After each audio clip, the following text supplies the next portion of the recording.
नमस्कार, मैं महानाम धबाले आपका धर्मा लाइव और एबीपी लाइव में हार्दिक स्वागत करता हूँ। आज जो इंटरव्यू हमारा होने वाला है, ये बहुत खास इंटरव्यू होने वाला है, क्योंकि आज हमारे इंटरव्यू में हमारे जो अतिथि है, जो हमारे गेस्ट है, ये बहुत खास व्यक्तिमत्व है। ये है अरुण पंडित जी। अरुण पंडित जी, सबसे पहले मैं आपका स्वागत करता हूँ धर्मा लाइव के श्रोताओं को मैं बताना चाहूँगा, अरुण पंडित जी देश के जाने-माने एस्ट्रोलॉजर, पाल्मिस्ट है और न्यूमरोलॉजिस्ट है। अरुण पंडित जी ने अभी तक कम से कम 1.5 लाख से ज़्यादा कंसल्टेशंस इन्होंने बेसिकली कंडक्ट किए हैं और ये गोल्ड मेडलिस्ट भी रहे हैं। सर सबसे पहले तो मैं आपका स्वागत करता हूँ। धन्यवाद। अरुण जी, बहुत सारे सवाल हमारे पास है आपके लिए और हम आपसे ये जानना ज़रूर चाहेंगे कि किस तरह से एक मानव का कल्याण होता है। आप इतने सालों से आप एस्ट्रोलॉजी करते आए हैं, 49 ईयर्स की लेगेसी आपके पास है। तो सर सबसे पहला मेरा सवाल जो रहेगा, ये बहुत आम इंसान का सवाल रहेगा। मैं जानना चाहता हूँ अरुण जी कि किसी भी पर्सन की ज़िंदगी में शांति जो है स्थापित करने के लिए, क्योंकि आज का जो समय है, हम यंगस्टर्स हैं, हम युवा पीढ़ी के लोग हैं, बहुत से लोग अपने काम में व्यस्त हैं और वो अपने घर को टाइम नहीं दे पा रहे, हमारे फैमिली मेंबर्स को टाइम नहीं दे पा रहे और ज़्यादा लाइफ उनकी हेक्टिक हो जा रही है। तो इस समय में घर में शांति कैसी बनी रहे, रिलेशनशिप में शांति कैसी बनी रहे, इस पे आप क्या कहेंगे? देखिए, जब तक हम लोग जो एक सॉफ्टवेयर ऊपर वाले ने हमें डाल के भेजा है ना डिफ़ॉल्ट सिस्टम में, उसके उसके साथ सिंक में चलते रहते हैं, तब तक हमारे अंदर भी सुकून रहता है, इनर पीस रहता है। और जब तक हम अपने अंदर इनर पीस बना के रखेंगे, तो फिर चाहे वो आपके बाहर की रिलेशनशिप हो, माता-पिता के साथ रिलेशनशिप हो, दोस्ती यारी हो या आपका काम हो, हर जगह आपका पीस बना रहेगा।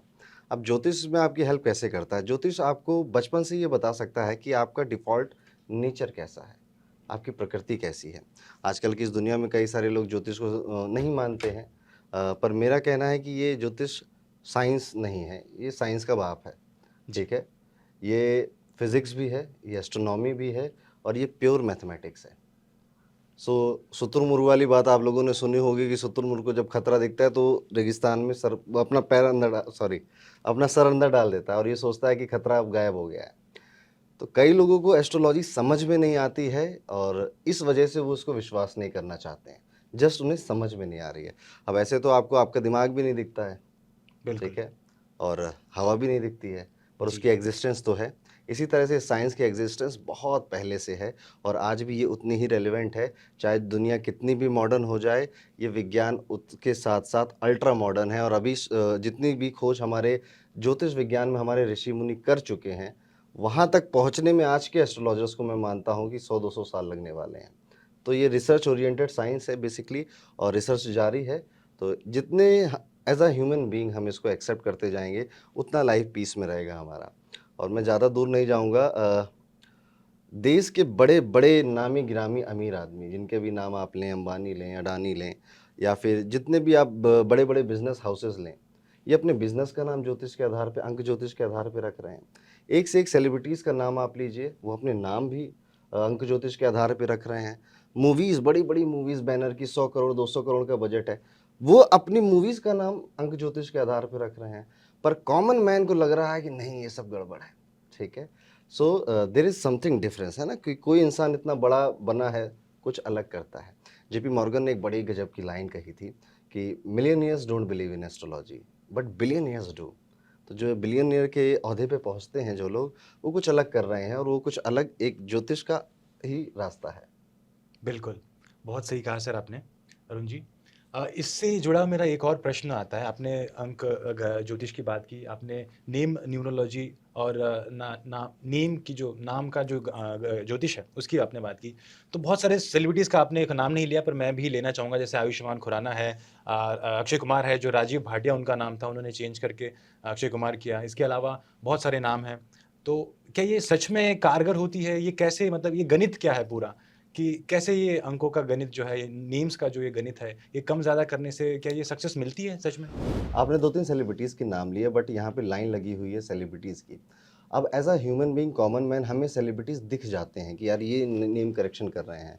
आयुष्मान खुराना हो, राजकुमार राव हो, रानी मुखर्जी हो, अजय देवगन हो, एक स ये दिख जाते हैं हमें। बट एक्चुअल में इसका बहुत बड़ा जो बेस है वो बिजनेस हाउस के जो लोग हैं वो यूज़ करते हैं अपने बिजनेस का नाम रखने में। इवन क्रिकेटर्स भी न्यूमरोलॉजी का इस्तेमाल करते हैं अपनी जर्सी नंबर का डिसाइड करने में, फिर वो चाहे हार्दिक पांड्या हो, राहुल द्रविड़ हो, आपके आपके रोहित शर्मा हो, ये सब के सब। आपने विराट कोहली को देखा है, उनकी ब्रांड चलती है 18 के नाम से, उनकी करेक्ट। जर्सी का नंबर है 18। और आप धोनी को देखिए, हमारे कैप्टन कूल को, jersey number 7, date of birth 7। So they all believe in this numerology science. और जैसा आपका प्रश्न था, नेम, नाम क्या है? मैं बड़ी अच्छी लाइन बोलता हूँ जब भी नेम करेक्शन की बात आती है कि इंसान चले जाते हैं, उनके नाम रह जाते हैं। तो आपका नाम इतना ज़्यादा प्रभावशाली होता है कि मैं अगर एक नाम लूँ आपका, जैसे मंदाना साहब का नाम लूँ, तो तुरंत एक इमेज बन जाएगी, एक पर्सनैलिटी बनेगी मेरे दिमाग में। ऐसे ही अगर मैं सिकंदर बोलूँ, तो सिकंदर की एक पर्सनैलिटी आपके मन में बनेगी। मैं आमिर खान बोलूँ, उसकी एक पर्सनैलिटी आपके मन में बन जाएगी। सो नाम इतना प्रभावशाली होता है, वो पूरे व्यक्तित्व को आपको दर्शाता है। अब जब बात आती है कि क्या नाम आपके डेस्टिनी को चेंज कर सकता है? क्या नाम आपके व्यवहार को बदल सकता है? तो आंसर है द बिग येस। आपका नाम आपकी डेट ऑफ बर्थ में आपके मूलांक, आपके भाग्यांक के साथ सिंक में होना चाहिए। अदरवाइज़ ये आपके लिए छोटी-छोटी डिफ़िकल्टीज़ अट्रैक्ट करता रहेगा और आपको कई बार आइडिया भी नहीं लगेगा कि सब कुछ सही होने के बाद भी प्रॉब्लम कहाँ से आ रही है। सो आपके नाम का करेक्शन, अब एक्चुअली ये बहुत बड़ा गणित है, बहुत बड़ी इसमें गणनाएँ होती हैं, तो मैं छोटे से इंटरव्यू में पूरी कैलकुलेशन तो नहीं बता पाऊँगा, पर जी हाँ, आपका नाम बहुत ज़्यादा उचित होना चाहिए। अब आप इसको बस इतने छोटे से एक उदाहरण से समझ लीजिए कि हमारा जो कल्चर रहा है सनातन धर्म का, सबसे पहले जब बच्चे का जन्म होता है, पंडित जी बुलाए जाते हैं और जो चीज़ सबसे पहले की जाती है कि पंडित जी बच्चे की कुंडली बना के नाम के वो लकी अक्षर बता दीजिए आप। तो ये बहुत पुराने टाइम से हमारे कल्चर में चला आ रहा है। इसी का एक एक्सटेंडेड वर्जन है कि आपके फुल नेम में स्पेलिंग किस तरह से उनका वाइब्रेशन, उनकी एनर्जी किस तरह से बैलेंस होनी चाहिए, उसे ही हम नेम करेक्शन करते हैं। आजकल के लोग बस नाम रख देते हैं, बाद में पता चलता है कि कुछ गड़बड़ था, उसको बाद में नेम करेक्शन से ठीक किया जा सकता है। और कई लोगों के मन में नेम करेक्शन को लेके एक अवधारणा है गलत कि हमें इसको डॉक्यूमेंट्स में चेंज करना पड़ेगा। बट ऐसा नहीं होता है। जो भी नेम करेक्शन आप करते हो, मैं भी कई सेलिब्रिटीज़ का करता हूँ, पॉलिटिशियंस का करता हूँ, बिज़नेस नेम करता हूँ, ये डिस्प्ले में होना चाहिए आपके। अब डिस्प्ले में आपका सोशल मीडिया है, ईमेल आईडी है, विज़िटिंग कार्ड है, जो भी चीज़ आप डिस्प्ले में रख रहे हो व्हाट्सएप, इंस्टाग्राम पे, वहाँ पे आपकी करेक्टेड नेम स्पेलिंग दिखनी चाहिए।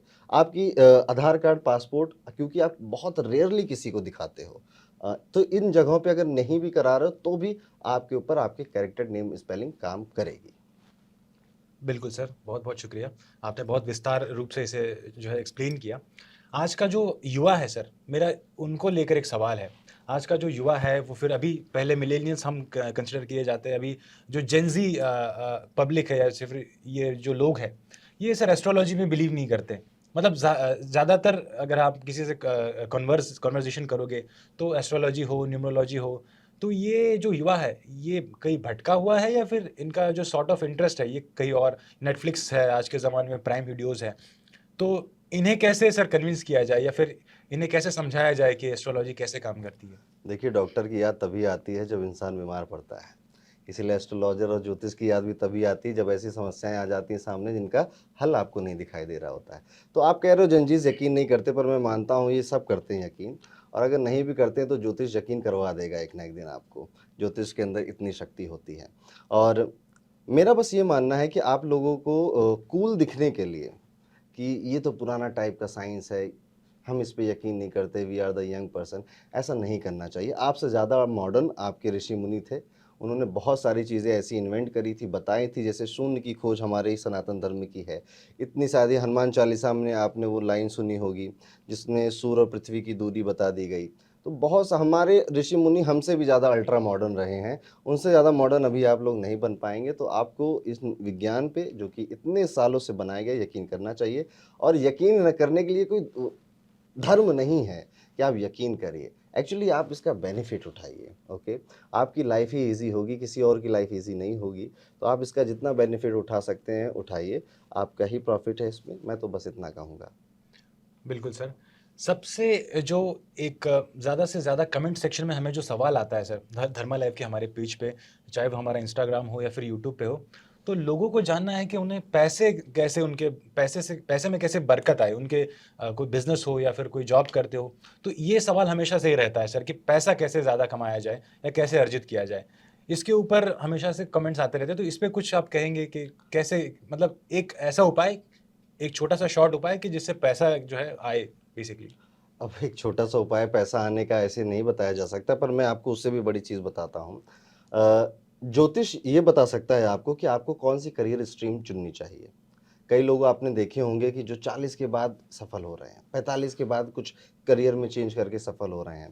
शंकर महादेवन का एग्ज़ाम्पल है, बोमन ईरानी का एग्ज़ाम्पल है, जो कि एक उम्र के बाद पहले कुछ और करते थे, लेकिन बाद में जब वो अपने करियर को बदलते हैं, तो बहुत ज़्यादा सफलता मिलती है। ज्योतिष, अंक ज्योतिष ये आपको डे 1 पे बता सकता है कि आपको कौन-सा बिज़नेस करना चाहिए, किस उम्र में वो बिज़नेस स्टार्ट हो सकता है, किस तरह की जॉब आपको सूट करती है, वो जॉब कहाँ आपको प्राप्त हो सकती है। बड़ी दिलचस्प बात है, लोग ज़िंदगी भर मेहनत करते रह जाते हैं इस देश के अंदर, लेकिन उनका कोई भला नहीं होता। जैसे वो फॉरेन कंट्री में जाते हैं, उनका काम चलता है, उनकी जॉब भी लगती है, उनके व्यापार भी चलते हैं। अब इसको छोटे में समझाऊँ तो समझने वाले समझेंगे, अगर आपके धन भाव का स्वामी सेकंड हाउस 12th हाउस में बैठेगा, तो आपको विदेश से या विदेशी लोगों से प्रॉफ़िट होगा। अब ये चीज़ आप सोचिए कि अगर आपको 15-16 की उम्र में पता चल जाए अपने हॉरोस्कोप को चेक करवा के, तो धन कमाना तो बहुत छोटी-सी चीज़ है। आप धन के साथ सेहत, नाम हर चीज़ कमा सकते हैं। तो ज्योतिष, अंक ज्योतिष का सहारा दिशा के रूप में लीजिए। इसको ये कोई टोटका नहीं है, कोई उपाय नहीं है, ये कोई ऐसी चीज़ नहीं है कि आपको रातों-रात अमीर बनाएगी, करोड़पति बनाएगी। ये एक दिशा सूचक है, जो कि आपकी दिशा तय कर देता है कि यार तुम इस धरती पे आए हो ए से लेके बी पॉइंट पे जाने के लिए। चलो मेहनत करो। कर्म आपको तब भी करना पड़ता है, मेहनत आपको तब भी करना पड़ती है। कई लोगों के अंदर मिसकंसेप्शन होता है कि अरे आप इतने बड़े एस्ट्रोलॉजर हो तो आप करोड़पति क्यों नहीं बन गए? नहीं, हमारी चीज़ें तय हैं, हमें यहाँ से लेके यहाँ तक जाना है, उसके बाद सब कुछ मेरा कठिन परिश्रम है, मेरा हार्ड वर्क है। जो करेगा उसको मिलेगा। बिल्कुल। बहुत-बहुत बहुत शुक्रिया सर। आपने इसे बहुत अच्छे से क्लैरिफ़ाई कर दिया कि पैसा कमाना जो है इसके लिए बहुत सारे माध्यम हो सकते हैं। इसके अलावा मैं एक और प्रश्न पूछना चाहूँगा आपसे। लोगों में अक्सर जो है दान के प्रति भी बहुत भाव होता है। लोग चाहते हैं कि वो अलग-अलग प्रकार से दान करें। कोई बिज़नेस पर्सन अलग, मतलब सीएसआर के थ्रू दान करता है, कोई आम छोटा-मोटा आदमी गाय को खाना खिला के या फिर चारा दे के दान करता है। तो दान के प्रति आपकी क्या भावना है? क्या इंसान ने दान करना चाहिए और कितने परसेंट उसके इनकम का दान करना चाहिए? इसके ऊपर आप क्या कहेंगे? दान हर किसी व्यक्ति को करना चाहिए, परसेंटेज की बात नहीं है, आपकी जितनी भी क्षमता हो। किसी की 10 की है, किसी की 10 करोड़ की है, उसको उस हिसाब से दान पुण्य करना चाहिए। क्यों करना चाहिए? आप जब भी किसी एस्ट्रोलॉजर के पास जाएँगे, जो सच्चे एस्ट्रोलॉजर हैं, वो आपको बाकी सारे उपाय बताएँगे, पर धीरे से एक उपाय ये भी बताएँगे कि आप गौ माता की सेवा करें, ठीक है? आप कुत्तों को रोटी खिलाएँ, ठीक है? आप गरीबों को ये चीज़ का दान दें। क्यों?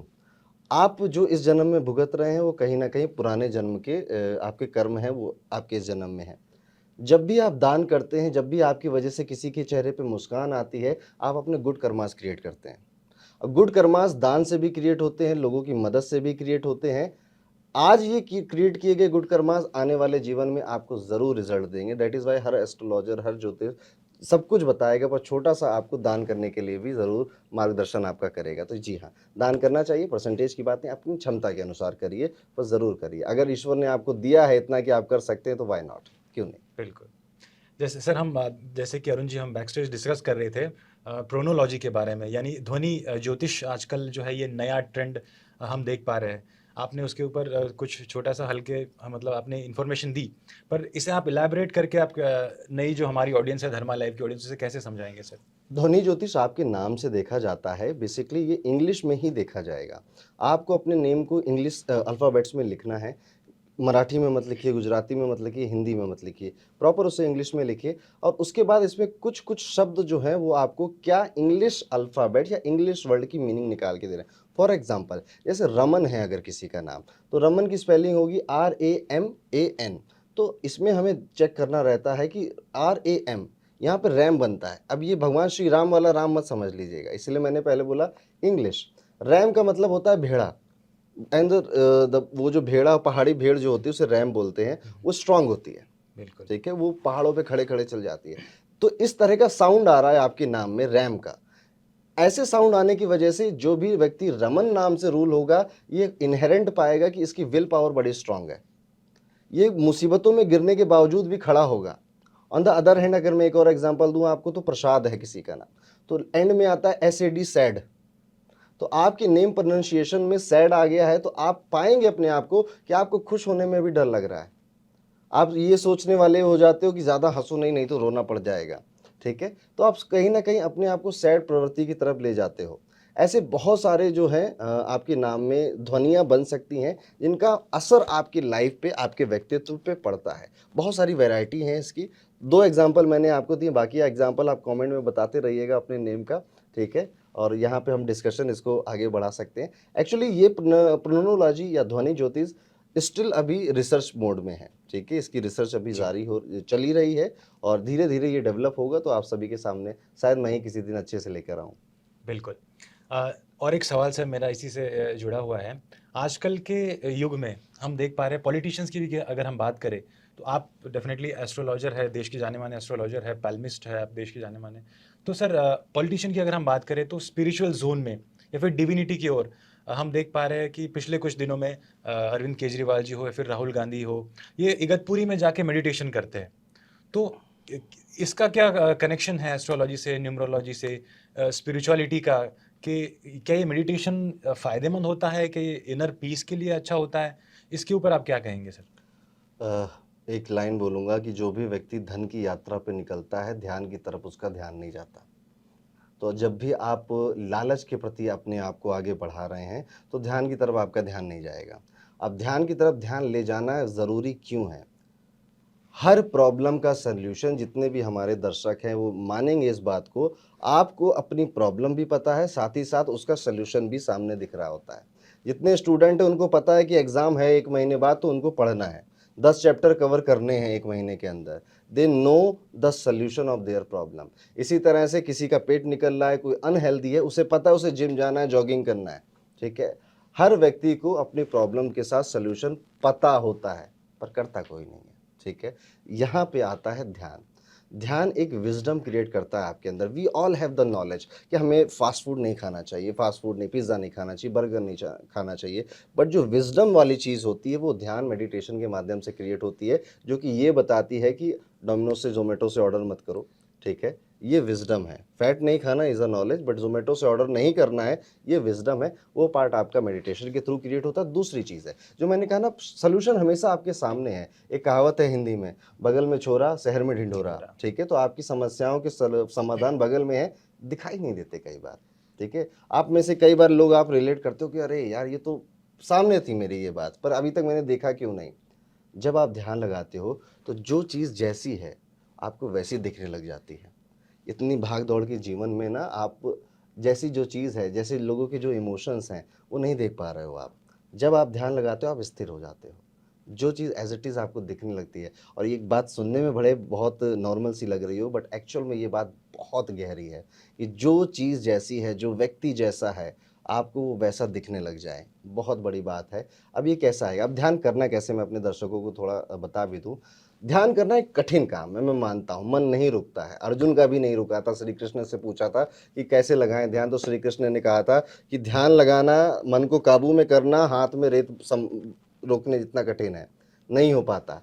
आप ना निद्रा योग कर सकते हैं। निद्रा योग क्या है? इसको स्लीप मेडिटेशन भी बोलते हैं। ये सबसे ज़्यादा ईज़ी फॉर्म ऑफ मेडिटेशन है। इसमें आपको करना बस ये रहता है, there are plenty of audio books available on YouTube. आप उनको स्लीप मेडिटेशन डालो, आ जाएगा।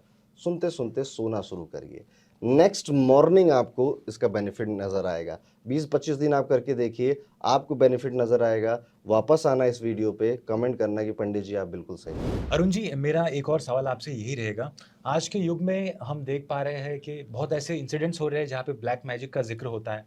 गाँव दराज़ में इसका ज़िक्र होता है या फिर ऐसा कहा जाता है कि ये जादू-टोना कर दिया या फिर ऐसा हो गया, वैसा हो गया। ये हमें सुनने को मिलता है। तो इसके ऊपर आपकी क्या राय है? क्या आप ये सच है, होता है या फिर इसमें कुछ अलग चीज़ है? देखिए, सुनने को तो मिलता है, देखने को भी मिलता है। आपको कई सारे वीडियोज़ ऐसे मिलेंगे जिसमें ऐसे-ऐसे लोग सर हिला रहे हैं, बाल घुमा रहे हैं। आवाज़ बदल जा रही है लोगों की। जो महिला कभी इंग्लिश नहीं बोलती थी, वो अरेबिक बोल रही है। तो बहुत सारे ऐसे एविडेंस मिलते हैं। 80% ऑफ द केसेस में ये हिस्टीरिया की बीमारी होती है, 80% ऑफ द केसेस में। रेस्ट जो 20% केसेस है, उसमें जी हाँ, काला जादू भी होता है, तंत्र भी होता है, मारण क्रिया भी होती है, उच्चाटन क्रिया भी होती है, वशीकरण क्रिया भी होती है, लेकिन इसको करने वाले ना आपको फ़ेसबुक, इंस्टाग्राम पे नहीं मिलेंगे। इसको करने वाले लोग बहुत दूर बैठे हैं, और जहाँ तक पहुँचना आम आदमी के लिए बहुत ज़्यादा मुश्किल है। कई बार कोई क्रिया नहीं होती है आपके ऊपर, बस आपके अंदर का वहम होता है, ठीक है? सो बस हमें क्या होता है ना, हमारी एक ह्यूमन साइकोलॉजी है, हमें अपनी प्रॉब्लम्स को दूसरों पे थोपना बड़ा आसान लगता है। तो कई बार लोग ना अपनी आ रही सभी समस्याओं को कह देते हैं कि लगता है किसी ने कुछ कराया है। ज़रूरी नहीं है हरदम किसी ने आपके ऊपर कुछ कराया है, क्योंकि ये करने और कराने वाले लोग आसानी से नहीं मिलते आपको, ठीक है? ये बहुत एक छोटा-सा ग्रुप है, ये विद्या लगभग लुप्त होने के कगार पे भी आ चुकी है। सो आपको ऐसे लोग मिलेंगे नहीं, इससे ज़्यादा घबराने की ज़रूरत नहीं है। और एक बात, जितने लोगों आप में से कई लोग हैं जो कहेंगे कि हाँ, हमने देखा या हमने महसूस किया है। आप सभी से मेरी एक रिक्वेस्ट है, आप अपने आप को जितना सात्विक रखोगे, आप अपने आप को जितना स्पिरिचुअली इंक्लाइंड रखोगे, ये सब कुछ आपके ऊपर काम नहीं करेगा। आप ईश्वर की भक्ति करें, आप ध्यान लगाएँ, आप मेडिटेशन करें और अपने जीवन को सात्विक रखें। जो भी व्यक्ति ध्यान नहीं लगाता, जो भी व्यक्ति ईश्वर की किसी भी प्रकार से भक्ति नहीं करता या फिर बहुत गंदी तरीके से रहता है, उनके ऊपर ऐसी क्रियाओं का प्रभाव होना आसान हो जाता है। तो अगर आप सात्विक हैं, पूजा पाठ करते हैं, तो बिल्कुल चिंता करने की कोई ज़रूरत नहीं है। और एक सवाल मेरा, एक आखिरी सवाल आपके लिए यही रहेगा अरुण जी, कि आप इतने यंग हैं, ठीक है? और वैदिक जो ज्योतिष है बहुत पुराना माना जाता है, बहुत सनातनी माना जाता है। तो मैं आपसे ये पूछना चाहूँगा, क्या जो पुरानी रेमेडीज़ थी या जो उपाय थे, क्या ये वही उपाय है जो पहले हुआ करते थे, या फिर अभी के समय में, इस समय में इसमें कोई चेंजेस या फिर कोई बदलाव आए हैं? लगभग हर चीज़ में बदलाव वक्त के साथ करना ज़रूरी हो जाता है, अदरवाइज़ वो चीज़ रेलेवेंट नहीं रहेगी। ज्योतिष की बात हज़ारों साल पहले भी होती थी, आज भी हो रही है और आगे भी होगी, क्योंकि ज्योतिष ने अपने आप को वक्त के अनुसार बदला है। जैसे कि बहुत छोटा-सा एग्ज़ाम्पल, यूट्यूबर जैसा कोई करियर आज से 10-20 साल पहले नहीं हुआ करता था। आज ये एज़ अ करियर है, इन्फ्लुएंसर होना आज एक करियर करियर है, है। ठीक है? जिसको लोग कर रहे हैं। न्यूज़ एंकर आज से 50-60 साल पहले बहुत रेयर कोई सोचता था कि करने के लिए, या फिर होता ही नहीं था। आज ये एक प्रॉपर करियर है जो कि लोग अडॉप्ट कर रहे हैं। इस तरह से कई सारे ऐसी करियर स्ट्रीम आ गई हैं जिसको लोग अडॉप्ट कर रहे हैं।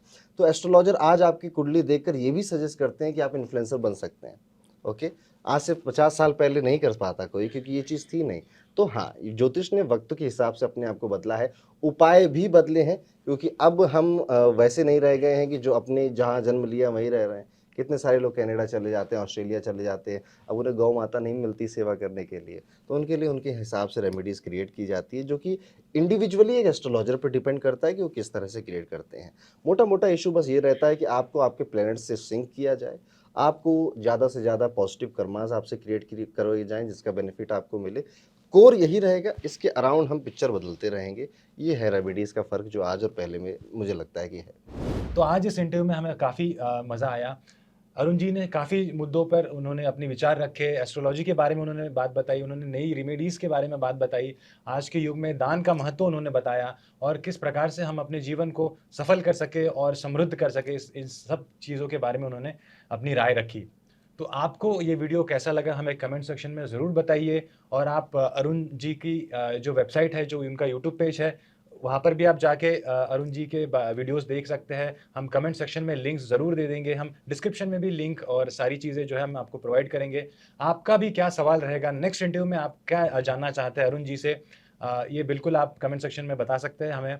और इसी के साथ मैं आपकी विदा लेता हूँ, और अगले आने वाले इंटरव्यू में हम बिल्कुल अरुण जी को फिर से लेके आएँगे, कोशिश करेंगे। तब तक के लिए राधे, नमस्कार। राधे। तब तक के लिए राधे, राधे बोलते हैं। अच्छा, राधे-राधे। साथ में अब बोलेंगे, हाँ, ठीक ठीक। है? तब तक के लिए राधे, राधे-राधे। राधे।